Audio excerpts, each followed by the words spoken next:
Kagulat World, pagkatapos ng isang napakalaking upset laban kay Donna Vekic, mas malaking pagsubok naman ang naghihintay kay Alex Ayala sa Berlin Open WTA 500. Ang susunod niyang makakaharap ay walang iba kundi si world number 2 at dating Wimbledon champion na si Elena Rybakina. Ngunit sa kabila ng malaking ranking gap, marami ngayon ang naniniwalang hindi basta-basta papasok si Alex bilang underdog sa laban na ito. Mainit ang laro ni Alex matapos niyang talunin si Donna Vekic sa straight sets, 7-5, 6-4, isang panalo na nagpatunay na hindi aksidente ang kanyang pagangat sa grass season. Ang naturang panalo ay nagbigay sa kanya ng isa pang pagkakataon laban kay Rybakina matapos ang kanilang unang pagkikita sa Rome kung saan nanaig ang Kazakh star. Ngayon, ibang surface na ang kanilang lalaruan at ibang Alex na rin ang makakaharap ni Rybakina. Ang mas nakakagulat, si Rybakina mismo ay hindi pumasok sa Berlin na nasa pinakamataas na momentum. Bago ang tournament, natalo siya kay Katie Boulter sa Queen's Club sa isang mahigpit na grass court battle. Ipinakita ng laban na maaari siyang ma-pressure kapag agresibo ang kalaban at napipilitang maglaro ng maraming rallies. Dito pumapasok ang tsansa ni Alex. Sa nakalipas na mga linggo, makikita ang malaking improvement sa kanyang serve, return game, movement, at confidence. Ang kanyang panalo laban kay Vekic ay isa pang patunay na kaya na niyang makipagsabayan sa mga established stars ng WTA Tour. Ngayon, nakatutok ang buong tennis world. Makakagawa ba si Alex ng isa pang napakalaking upset? O may papakita ni Rybakina kung bakit isa siya sa pinakamapanganib na grass court players sa mundo? Kung may isang laban na tunay na makakapagsukat kung gaano nakalayo ang narating ni Alex bilang professional player, ito na marahil iyon. Hindi lamang dahil world number 2 ang kanyang makakaharap kundi dahil si Elena Rybakina ay isa sa mga pinakarespetadong grass court players sa buong mundo. Noong Rome, nagharap na ang dalawa at nanaig si Rybakina sa straight sets. Ngunit mahalagang tandaan na clay court ang surface noon. Sa clay, mas nabibigyan ng oras ang mga manlalaro upang makapag-set up ng points at mas napapakinabangan ang big serving advantage ng mga elite players. Sa grass, ibang usapan na. Mas mabilis ang bola, mas maikli ang rallies, at mas malaki ang epekto ng confidence at first strike tennis. Ito ang dahilan kung bakit marami ang naniniwalang mas mapanganib si Alex ngayon kaysa noong kanilang unang pagkikita. Mula sa Birmingham hanggang Berlin, kitang-kita ang kanyang pag-unlad. Ang dating prospect ay nagiging tunay na contender na.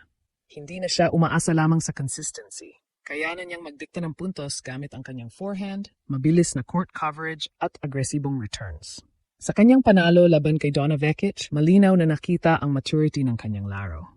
Hindi siya nagpanic sa mahalagang puntos. Kapag may pressure situation, mas lumalakas pa ang kanyang shot selection. Ito ang klase ng mental toughness na kailangan laban kay Rybakina. Gayunpaman, hindi dapat maliitin ang Kazakh star. Kahit nagkaroon siya ng ilang setbacks kamakailan, nananatili siyang isa sa pinakamahusay na servers sa women's tennis. Ang kanyang flat ground strokes ay napakabisa sa grass dahil mababa ang bounce ng bola. Kapag nakahanap siya ng rhythm sa serve, napahirap niyang basagin. Ngunit may ilang senyales na maaring samantalahin ni Alex. Sa Queen's Club, ipinakita ni Katie Boulter na maaring ma-pressure si Rybakina kapag napipilitang gumalaw ng husto at makipagpalitan ng mabilis na baseline exchanges. Kapag naging agresibo ang return game at nakuha ang unang strike sa rally, nagiging vulnerable ang dating Wimbledon champion. Para kay Alex, ang susi ay simple ngunit mahirap gawin. Dapat mataas ang first serve percentage, agresibo ang return sa second serve, at iwasan ang mahabang passive rallies. Kailangan niyang kontrolin ang tempo ng laban mula umpisa hanggang dulo. Kung magagawa niya iyon, hindi imposibleng masaksihan ng Berlin ang isa pang malaking shocker. At kung sakaling may pabagsak niya si Rybakina, hindi lamang Berlin Open ang magugulat. Maaring buong WTA Tour mismo ang magsimulang tumingin kay Alex bilang isa sa mga seryosong banta papuntang Wimbledon. Kagulat World, kung pag-uusapan ng papel, rankings at karanasan, malinaw na si Elena Rybakina ang paborito sa laban na ito. Isang dating Wimbledon champion, maraming WTA titles, at matagal ng kabilang sa elite circle ng women's tennis. Ngunit ang tennis ay hindi nilalaro sa papel. At kung may isang manlalaro ngayon na may sapat na momentum para gulatin ang mundo, iyon ay si Alex. Ang pinakamalaking armas ni Alex papasok sa laban ay hindi lamang ang kanyang forehand o bilis sa court. Ito ay ang kanyang kumpiyansa. Sa mga nakalipas na linggo, sunod-sunod niyang pinatunayan na kaya niyang makipagsabayan sa mga kilalang pangalan ng WTA Tour. Ang kanyang panalo laban kay Donna Vekic ay hindi simpleng upset lamang. Ito ay patunay na kaya niyang manatiling kalmado laban sa mga veteranong sanay sa malalaking entablado. Isa sa mga pinaka-importanting battle sa laban ay ang return game. Alam ng buong tennis world na ang serve ni Rybakina ay isa sa pinakamabigat sa women's tennis. Kapag nakuha siya ng libreng puntos sa serbisyo, mabilis siyang nakakabuo ng momentum. Kaya para kay Alex, kailangang maging agresibo agad sa return position.